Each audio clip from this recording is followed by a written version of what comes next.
अस्सलाम वालेकुम वरहमतुल्लाहि वबरकातुहू। मेरा नाम हाफिज इजहार अहमद कादरी खादिम बज़्म गुलिस्तान रिफाई है। कौन सी जगह पे ईदगाह है? ये कतारगाम जोन में आती है और ये बरसों से इस जगह पर नमाज पढ़ी जाती है। अल्हम्दुलिल्लाह आज भी अकीदतमंदान सूरत के बाशिंदे इस ईदगाह पर आए और उन्होंने अल्लाह की रज़ा के लिए नमाज अदा की। और आज का जो दिन है ईद उल अजहा का दिन, कुर्बानी का दिन है, और इस दिन हमारे प्रोफेट हज़रत मोहम्मद मुस्तफ़ा सल्लल्लाहु अलैहि वसल्लम के तरीक़े पर अमल करते हुए हर मुसलमान अल्लाह की राह में कुर्बानी करता है।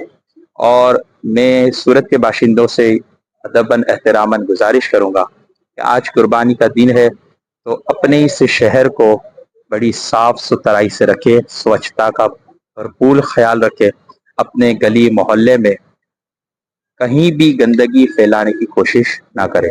अगर हो जाए तो मोहल्ले के जिम्मेदारों से गुजारिश है कि अपने मोहल्ले को अपनी जिम्मेदारी से साफ करने की कोशिश करें। अस्सलाम वालेकुम आपका नाम? मेरा नाम अशफाक। ये कौन सी जगह पे?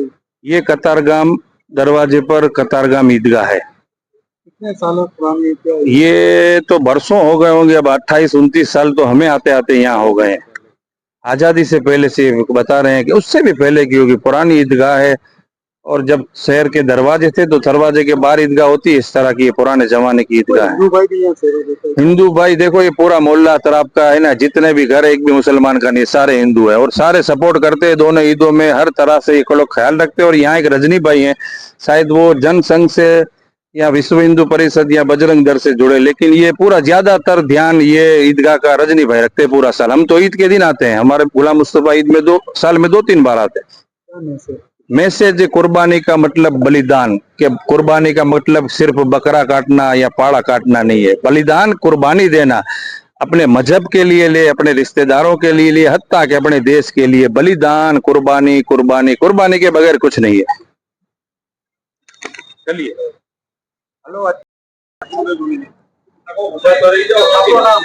મારું નામ રજનીકાંત પટેલ છે। ઈદગાહની 30 વર્ષથી સેવા કરતો આવેલો છું। ઈદગાહ આ સુરતની અંદર કતારગામ દરવાજા ઉપર આ ઈદગાહ આવેલી છે। આજુબાજુ તમામ હિન્દુ વિસ્તારના સમાજના માણસો રહેતા આવેલા છે, પરંતુ આ ઈદગાહ મુસ્લિમ સમાજની જ્યાં हर हमेशा माटे 2 તહેવાર ઉજવવામાં આવે છે, એક રમઝાન ઈદ અને એક બકરી ઈદ। પરંતુ આ વિસ્તારનો હિન્દુ સમાજનો હોવા છતાં સારી રીતે ભાઈચારાથી ઈદગાહની નમાજ અદા કરવામાં આવે છે અને બધાનો સાથ સહકાર રહે છે। તમે કેટલા વર્ષોથી અહીંયા સેવા? હું છેલ્લા 30 વર્ષ ઉપરાંતથી સેવા આપું છું અને ઈદગાહની અંદર કોઈ પણ પ્રોબ્લેમ હોય, અશફાકભાઈ છે, મુસ્તફાભાઈ છે, અનવરભાઈ છે કે ટ્રસ્ટીગણ મને ખાલી માત્ર ફોન કરે અને એમની વ્યવસ્થા હું પૂર્ણ કરી નાખું છું। વર્ષો પહેલા સફાઈનું કામ રહેતું હતું, પાણીની ખૂબ મોટી સમસ્યા હતી, ડ્રમ લાવવાના રહેતા હતા, મૂકવાના, પાણી ભરવાનું અને સફાઈનું કામ, એ બધી જવાબદારી હું પોતે નિભાવતો હતો।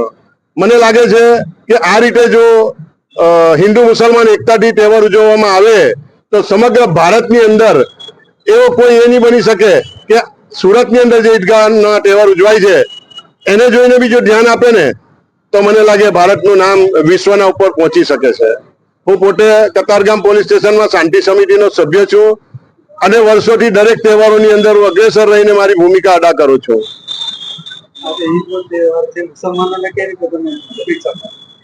હું દરેક ભાઈઓ માટે એવું માનીશ કે મુસ્લિમ સમાજનો તહેવાર છે, સમગ્ર એમનું વર્ષ સારી રીતે નીવડે, આરોગ્યમય નીવડે અને તંદુરસ્તીથી સફળ જીવન જીવે એવી હું એ લોકોને માટે દુઆ કરું છું।